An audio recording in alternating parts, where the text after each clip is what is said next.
राखी, सुन रही हो? मैं बाहर जा रहा हूँ, आज थोड़ा देर से आऊंगा, समझी? अब देखो सुबह सुबह तो कोई भिक्षा देता नहीं है, इसीलिए सोचा थोड़ा इधर उधर घूमकर उस गांव में जाऊं। देखो अगर ज्यादा मिल जाए तो अच्छी बात है, 2 दिन से ठीक से तुम्हें खाना भी नहीं खिला पा रहा। कहाँ जा रहे हो? तुम्हारी तबीयत ठीक नहीं है। मैंने तो तुम्हें जाने को नहीं कहा। घर में जो कुछ है वही खा लो। उफ, तुम भी एक बात नहीं सुनते। हो राखी, घर में बैठकर तो कुछ नहीं होगा, तुम तो कुछ खा ही नहीं सकती। अरे वो सूखा चावल, नमक, लहसुन तुम कभी खाती हो क्या? हैं? अगर मैं अकेला होता तो कोई बात नहीं थी, लेकिन अब तुम हो, तुम्हें अगर ना खिला पाऊं तो मुझे बहुत दुख होता है। नहीं नहीं, मैं ठीक हूँ, तुम्हें जाने की जरूरत नहीं है। अरे नहीं नहीं नहीं नहीं नहीं, कितनी बार कहूँ तुम्हें? देखो जब से तुमने मेरे साथ अपने घर को छोड़ा है तब से तुम्हारे चेहरे पर कभी खुशी नहीं आई। क्या सुलूक कर रहा हूँ तुम्हारे साथ, तुम्हारे लिए कुछ अच्छा नहीं कर पा रहा हूँ, माफ करना राखी। अरे अब मैं क्या कहूँ तुमसे?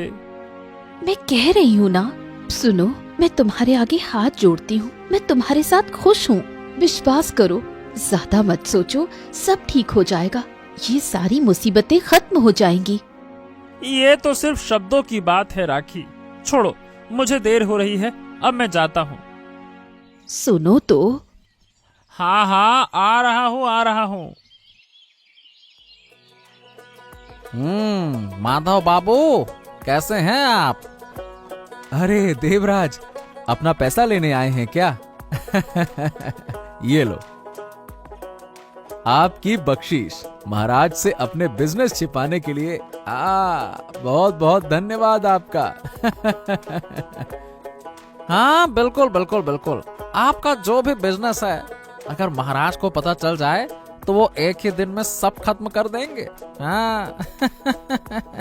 पर ये बताइए, इस बार थोड़े पैसे कम हो गए हैं, अगली बार इतना कम मत लेना। हाँ कह रहा हूं मैं। और क्या देवराज, अब मेरी बेटी घर छोड़कर चली गई है, बिजनेस पर ध्यान नहीं दे पा रहा हूँ। अब किसके लिए बिजनेस करूं? मेरी एकमात्र बेटी, वो भी एक भिखारी के साथ भाग गई। अब बताओ मैं क्या कहूं? तो फिर आपकी समस्या का हल मैं निकाल सकता हूं। मतलब समझा नहीं कुछ। देखो मतलब ये है मेरे कहने का कि वो जो हरी है ना, उसे हटा देते हैं। मैं क्या करूंगा कि एक आदमी लगा दूंगा, वो हरी को हटाते ही आपकी बेटी कुछ दिन रो धो कर वापस आपके ही पास तो लौट के आएगी। और कहाँ जाएगी? अब कोई जगह भी तो नहीं है उसके पास, क्या कहते हो? अरे वाह वाह वाह वाह वाह वाह, ये तो बहुत अच्छा आइडिया दिया तुमने। हाँ, अब मैं अपनी बेटी को वापस लाकर रख सकता हूँ। सुनो देवराज, तुम हरी को हटा दो, फिर जितने पैसे चाहिए उतने मैं दूंगा, जो चाहिए वो मैं दूंगा, ठीक है? ठीक है, मैं देख लूंगा, सब देख लूंगा जमींदार बाबू, आप चिंता मत करो, मेरे ऊपर छोड़ो। राखी, ओ राखी, कौन है? ओ लीला, आओ आओ, बैठो। अकेले घर में अच्छा नहीं लग रहा था, तुम सही समय पर आई हो। मेरी भी यही हालत थी, सोचा तुमसे मिलकर आती हूँ। लेकिन तुम इतनी सुबह सुबह एक भिखारी के घर क्यों आई हो? समाज के लोग क्या सोचेंगे? राखी, तुम भी इस समाज के भेदभाव को मानती हो? मैं तो सोच रही थी तुम इस जमाने की आजाद लड़की हो, तुम्हारे मुंह से ये बातें अच्छी नहीं लगती राखी। नहीं नहीं लीला, मैं ये नहीं मानती और न ही इसका समर्थन करती हूँ, पर अगर तुम्हें कोई परेशानी हो तो इसलिए कहा मैंने। अगर तुम इस समाज के ढांचे को बदलने की हिम्मत नहीं दिखाओगी तो और कौन दिखाएगा? हाँ, ये बिल्कुल सही है, तुम्हारा शुक्रिया। तुम्हारे पिता कैसे हैं राखी? क्या उनसे बात की तुमने? नहीं, पिता ने मुझसे कोई संपर्क नहीं किया। मैं हरी के साथ भाग कर आई हूँ। पिता को बहुत दुख हुआ है, लेकिन वो एक अच्छे इंसान नहीं है, गलत धंधे में लगे हैं। घर में गलत लोगों का आना जाना रहता है। मुझे उस घर में रहकर अच्छा नहीं लगता था। ठीक है, इस बारे में ज्यादा मत सोचो राखी। 2 रुपए दे दो, भगवान के नाम पे 2 रुपए दे दो। देखो 2 दिन से कुछ खाना नहीं पाया हूँ, 2 रुपए दे दो। ओ, तो हमारे हरे बाबू भिक्षा मांग रहे हैं। चलो जाकर थोड़ी मस्ती लेते हैं इनकी।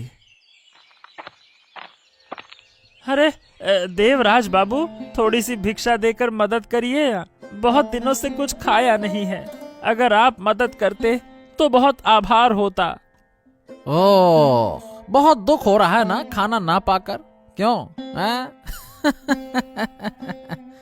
अरे आप हंस रहे हैं मुझ पर? तो क्या, मुझे तो तुम पर हंसी ही आ रही है। एक काम करो, थोड़ा रो लो तो खुश हो जाओगे। अरे जमींदार की बेटी को लेकर भागते वक्त याद नहीं था कि घर में कुछ नहीं है। ये तो वैसी बात हो गई कि बौने हो लेकिन चांद पे हाथ डालना है। बड़ा साहस किया तुमने, क्यों? देखिए, आप नहीं देना चाहते हैं तो मत दीजिए, लेकिन कृपया करके मुझे अपमानित मत कीजिए। ओ बाप रे बाप, मुझे अपमान का ज्ञान। चिंता मत करो, ज्यादा दिन नहीं, तुम्हें भिक्षा मांगनी नहीं पड़ेगी। बहुत जल्दी तुम खत्म हो जाओगे। हाँ। मतलब आप कहना क्या चाहते हैं? कुछ नहीं कुछ नहीं, बस मैं तो इतना कह रहा हूं कि मन लगाकर भिक्षा मांगो। हाँ। चलता हूं मैं तो।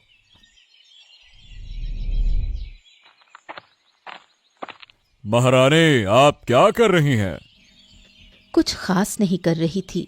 आप थोड़े चिंतित लग रहे हैं, कुछ हुआ है? चिंता की बात तो है, राज्य के मंत्री देवराज वो अपना काम ठीक से नहीं कर रहा। मतलब क्या हुआ देवराज को? क्या वो अपना काम ठीक से नहीं कर रहा? पता नहीं रानी, लेकिन कई दिनों से देख रहा हूँ कि वो ज्यादातर दिन काम से भाग रहे हैं और फिर अगले दिन कहते हैं कि बीमार था। लेकिन उसे देखकर या उसकी हालत देखकर कभी नहीं लगता कि वो बीमार था। हो सकता है देवराज सच कह रहा हो। अरे नहीं रानी, मैंने सुना है कि जब वो महल में नहीं आता तो कहीं बाहर चला जाता है, लेकिन कहाँ मुझे ये नहीं पता। तो आपको इस मुद्दे को अच्छी तरह से जांचना होगा महाराज, नहीं तो महामंत्री हमसे आगे निकल जाएगा। हाँ, ठीक कहा तुमने। मैं कल से कुछ लोगों को लगाऊंगा देवराज पर नजर रखने के लिए। थकोगे नहीं? शरीर पहले से खराब है, फिर भी न जाने आज क्यों चले गए और इतनी देर से वापस आए हो। अब अगर तबीयत ज्यादा खराब हो गई तो क्या करूंगी? थोड़ा सुनो ना। हाँ, बहुत थक गया हूँ। हाँ, क्या मैं तुम्हें बहुत कष्ट दे रहा हूँ? तुम चुप रहो। और बहुत परेशानी में डाल दिया है क्या मैंने तुम्हें? ठीक है, सुनो, आज क्या है, देवराज बाबू से मुलाकात हुई, उन्होंने कुछ बातें कही। देवराज, क्या कहा उन्होंने? पहले तो मैंने उनसे थोड़ी भिक्षा मांगी, सुनते ही वो हंसने लगे। फिर कहने लगे कि अब मुझे ये सब करने की जरूरत नहीं, जल्द ही खत्म कर देंगे। हाँ, ये देवराज बड़ा बदमाश है, मेरे पिता के पास अक्सर जाता है। जरूर मेरे पिता ने उसे ये सब करने को कहा होगा। मेरे पिता भी सच में क्यों मेरी जिंदगी के पीछे पड़े हैं, मुझे अच्छा नहीं लगता। सुनो, तुम बहुत सावधान रहोगे। मैं कल अपने पिता से बात करूंगी, उन्हें समझा दूंगी कि हमारे पीछे पड़ने का क्या परिणाम होगा। हाँ, लेकिन जो भी करो बहुत सावधानी से करना। मैं भी ध्यान रखूंगा, तुम भी ध्यान रखना और ज्यादा चिंता मत करना। हम एक दूसरे के साथ रहेंगे, सब ठीक हो जाएगा, सारी मुसीबतें खत्म हो जाएंगी। ठीक है? पापा, पापा, कहाँ हो तुम? पापा, बाहर आओ। अरे तू आई है, और वो हरि को क्यों छोड़ दिया? चलो, बहुत अच्छा किया रे तू, बहुत अच्छा। उस भिखारी के साथ रहने में कोई समझदारी की बात नहीं। छी छी छी छी, पता नहीं कैसा आदमी है। चल, मैंने तुझे माफ कर दिया। अब बेटी है तो बेटी से गलती हो सकती है। हाँ हाँ हाँ हाँ हाँ, कैसा चेहरा हो गया है तेरा। खाना नहीं दिया क्या उसने? हाँ, देगा भी कैसे, खुद तो ठीक से खा नहीं पाता, तुझे कैसे खिलाएगा? चल चल बेटा, चल चल। पापा, इतना मत बोलो। सुनो, मैं क्या कहना चाहती हूँ। मैं हरी के साथ उसके घर में बहुत खुश हूँ, शांति से हूँ, क्योंकि वो कोई बुरा काम करके पैसे नहीं कमाता। हैं? तो फिर तू यहाँ क्या करने आई है? मैं आपको चेतावनी देने आई हूँ। कल आपके आदमी देवराज ने मेरे पति को बहुत अपमानित किया, यहाँ तक कि उसने ये धमकी दी कि वो अब भिक्षा नहीं मांग सकेगा, उसे मार डाला जाएगा। ये क्या बेहूदगी है पापा। इतना गिर मत जाओ। अपनी बेटी के पति को मारने की योजना बना रहे हो। सुन, मैं मरे हुए को नहीं मारता। अरे वो भिखारी को मार के क्या मिलेगा, वो तो ऐसे ही भूख से मरा हुआ है। जो तुझे अब करना है वो तू सुन। तू आई है अपने पति की दलाली करने। चल निकल यहाँ से, जा बाहर जा, और फिर कभी इस घर में कदम मत रखना। याद रखना, समझ गई ना?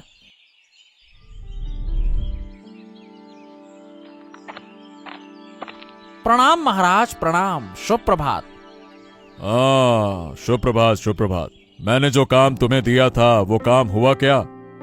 नहीं महाराज, दरअसल मेरी तबीयत ठीक नहीं थी, इसलिए सब काम हो नहीं पाया। कल तो बहुत बुखार था, मैं बिस्तर से भी उठ नहीं सका महाराज। अच्छा, सच में? लेकिन कल तो तुम्हें बाहर देखा गया था, मेरे एक विश्वस्त आदमी ने बताया। हाँ हाँ हाँ हाँ हाँ, थोड़ा बाहर गया था। क्या है कि घर में सामान नहीं था, वो लाने गया था। घर में खाना नहीं होगा तो बहुत परेशानी हो जाती है। अब एक आदमी है घर में, अकेले ही सब करना पड़ता है, तो सब करना ही पड़ता है, चाहे बीमार हो चाहे जो हो। लेकिन तुम बार बार काम से बचते क्यों हो? तुम जाते कहाँ हो?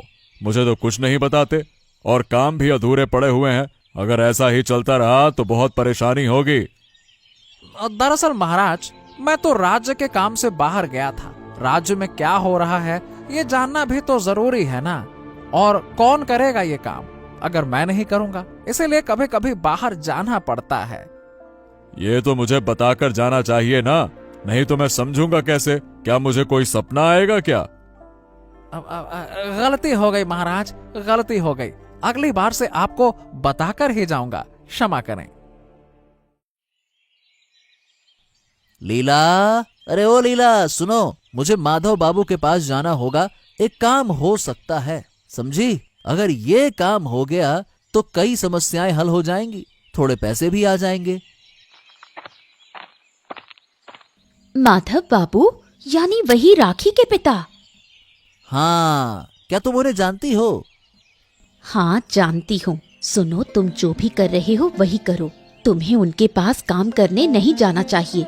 वो बहुत बुरा आदमी है, सब गैर कानूनी काम करता है। तुम मत जाओ। आज ही मैंने राखी से बात की है। राखी खुद अपने पिता को सहन नहीं कर सकती। वो उस दम घोटने वाले माहौल में नहीं रह पाई और हरी के साथ भाग आई है। तुम मत जाओ, हमें जरूर कोई अच्छा काम मिल जाएगा। तुम्हें वहाँ नहीं जाना चाहिए। ओह, बुरा काम होगा तो कर लूंगा। अरे मैं तो एक कर्मचारी की तरह वहाँ काम करूंगा। सामान लाना ले जाना यही होगा, और क्या। अब तुम मुझे रोको मत। घर का बोझ मुझे उठाना है, ऐसे कब तक चलेगा? ये काम करके घर नहीं चल सकता, तुम अच्छी तरह समझ सकती हो।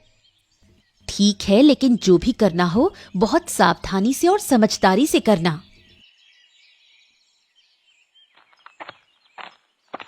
क्या हुआ? तुम इतने चिंतित क्यों बैठे हो? राखी, मुझे बहुत चिंता हो रही है। अगर वो मुझे कुछ कर दे, अगर मैं मर जाऊं तो फिर तुम्हारा क्या होगा? कौन तुम्हारा ख्याल रखेगा? मैं सोचते सोचते बहुत परेशान हो रहा हूँ। मुझे मारे तो कोई फर्क नहीं पड़ेगा, लेकिन तुम्हारा क्या होगा, यही सोचकर मेरा दिल बहुत परेशान है। तुम्हें कुछ नहीं होगा। मैंने तो अभी कुछ समय पहले ही पिता से कह दिया था, वो कुछ नहीं करेंगे। और अगर करेंगे भी तो हम दोनों हैं, हम अपनी रक्षा खुद करेंगे। मुझे नहीं पता क्या होगा।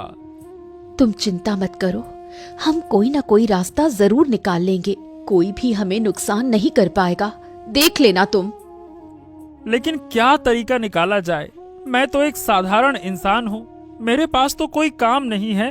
कैसे कर पाऊंगा? किससे कहूँ राखी? सुनो, बात अगर ज्यादा बढ़ गई तो हमारे पास एक ही रास्ता होगा। रास्ता? कैसा रास्ता?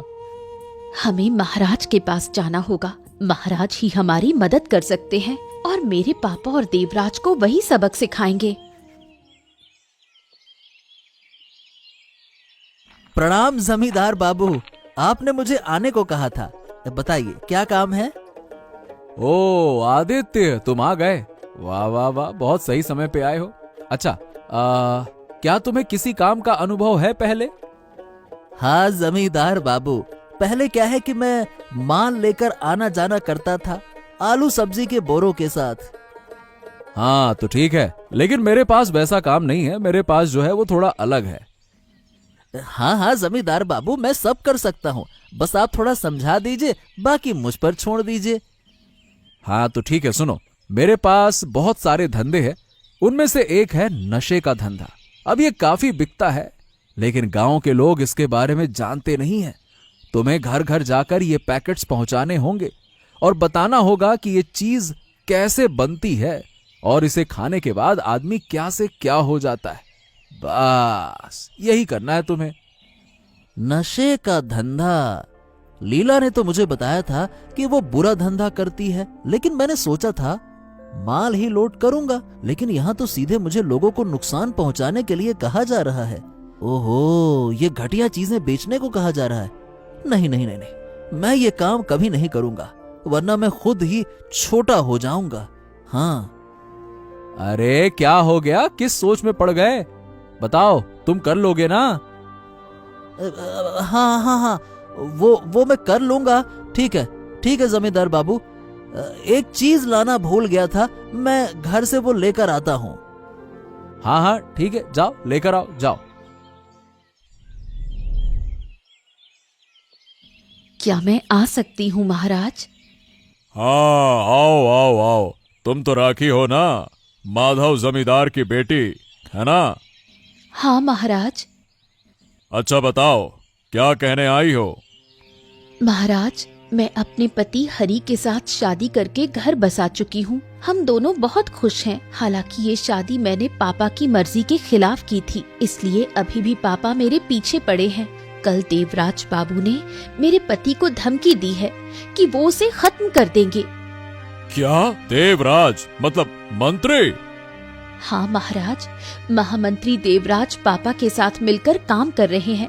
मेरे पापा बहुत बुरा व्यापार करते हैं, और ताकि आप इसके बारे में ना जान सकें, मेरे पापा ने देवराज बाबू को अपने साथ मिलाया है। इसके बदले पापा देवराज बाबू को बड़ी रकम देते हैं। ये मैं क्या सुन रहा हूँ, और ये सब मुझे कुछ पता ही नहीं था। देवराज राज्य का मंत्री होकर इस हद तक गिर गया? हाँ महाराज, कृपया हमारी मदद करें, नहीं तो मेरे पापा और उनके लोग मेरे पति को जान से मार देंगे। कृपया मदद करें। ठीक है, मैं जरूर कुछ करूंगा, तुम चिंता मत करो। लीला, लीला, अरे लीला, कहाँ हो तुम? क्या हुआ? तुम इस तरह से हाँफ क्यों रहे हो? मैं माधव जमींदार के पास से किसी बहाने से भाग कर आया हूँ। तुम जो कह रही थी ना, हाँ सब सच था। मैं तो माधव जमींदार के पास इसी वजह से गया था कि शायद वो मुझे माल लोड करने का काम देंगे, लेकिन वहां जाकर पता चला कि वो तो नशे का व्यापार भी करता है। हाँ, और मुझे गांव-गांव जाकर लोगों को मनाना था कि वो नशे की चीजें खरीदें। हाँ, मैंने तो पहले ही कहा था कि वो बहुत बुरा आदमी है। वो सिर्फ अपने स्वार्थ को समझता है। हाँ लीला, तुम बिल्कुल सही थी। मैं अब वहां नहीं जाऊंगा, चाहे कुछ भी हो जाए। मैं जैसे पहले काम करता था वैसे ही करता रहूंगा। लेकिन उसने बहुत पाप किए हैं, उसे सजा मिलनी चाहिए। हमें राजा को ये सब बताना होगा। लेकिन क्या हमारा कहा राजा विश्वास करेगा? और अगर हम राजा को ये सब बताएं तो वो जमींदार हमें नुकसान पहुंचाने की कोशिश करेगा। हाँ, लेकिन मुझे लगता है कि राखी यानी जमींदार की बेटी शायद राजा के पास जाएगी और अपने पिता के सारे गंदे कामों के बारे में बताएगी। तो कहाँ है हमारे गुणधन महामंत्री? हाँ, क्या क्या क्या क्या? राजा कहाँ से आ गए? तुमने निश्चित रूप से राजा को खबर दी थी कि मैंने कम पैसे दिए हैं। स्वार्थी कहीं के। नहीं नहीं नहीं नहीं नहीं जमींदार बाबू, आपके खास आदमी देवराज ने मुझे कोई खबर नहीं दी। उल्टा वो तो आपका बिल्कुल विश्वस्त आदमी बन गया था और मुझे झूठ बोल रहा था। तो फिर महाराज आपको खबर किसने दी? कौन? अरे ये माधव की अपनी बेटी राखी आई और मुझे उसके पिता के सारे अपराधों के बारे में बताया उसने। सचमुच वाकई में वो महान लड़की है। इस तरह के दुष्ट के घर में इतनी अच्छी बेटी पैदा हो सकती है, मैंने कभी सोचा नहीं था। अब वो लड़की अपने पिता के पापों का बोझ कुछ कम कर सकती है। राजा जी मुझे माफ कर दीजिए। मैंने तो कुछ नहीं किया। मैं बस उसके साथ था। मैं सीधे जुड़ा नहीं था। मुझे छोड़ दीजिए, कृपया करके मुझे छोड़ दीजिए राजा जी, मुझे छोड़ दीजिए। माधव से भी ज्यादा तुम दोषी हो, जो एक राज्य के महामंत्री होते हुए इस गलत काम में शामिल थे। तुम्हें मैं माधव से भी ज्यादा सजा दूंगा, समझ गए? राखे, हरे, कहाँ हो? थोड़ा बाहर आओ। अरे राजा जी, आप आइए आइए आइए, अंदर आइए। कितनी खुशी की बात है कि आप मुझ जैसे भिखारी के घर पे आए हैं। राखी, अरे राखी बाहर आओ, देखो कौन आए हैं। कौन? राजा आइए। ओहो, इतने व्यस्त क्यों हो? तुम्हारे लिए खुशखबरी लेकर आया हूँ। खुशखबरी? आप जरूर हमारी रक्षा के लिए कुछ योजना लेकर आए हैं। यही कह सकती हो। मैं थोड़ी देर पहले तुम्हारे पिता के घर पे गया था और वहाँ उन्हें रंगे हाथों पकड़ लिया। वहाँ देवराज भी मौजूद था। मेरी सेना ने उन्हें बंदी बना लिया। अब वो कुछ सालों तक सजा भुगतेंगे। अगर उनके अंदर सुधार हुआ तो फिर हम उन्हें छोड़ देंगे, ठीक है? बहुत बहुत धन्यवाद महाराज। एक और बात राखी, तुम्हारी सच्चाई और तुम्हारे पति के प्रति तुम्हारी इतनी सच्ची मोहब्बत देखकर मैं तुम दोनों को एक और चीज देना चाहता हूँ। क्या? हरि को अब भीख मांगने नहीं जाना पड़ेगा। वो हमारे राजमहल में काम करेगा। इससे तुम्हारे घर की स्थिति सुधरेगी। हाँ, बहुत बहुत धन्यवाद आपका महाराज, बहुत बहुत धन्यवाद। आपने हमारी इतनी मदद की। महाराज की जय हो, महाराज की जय हो।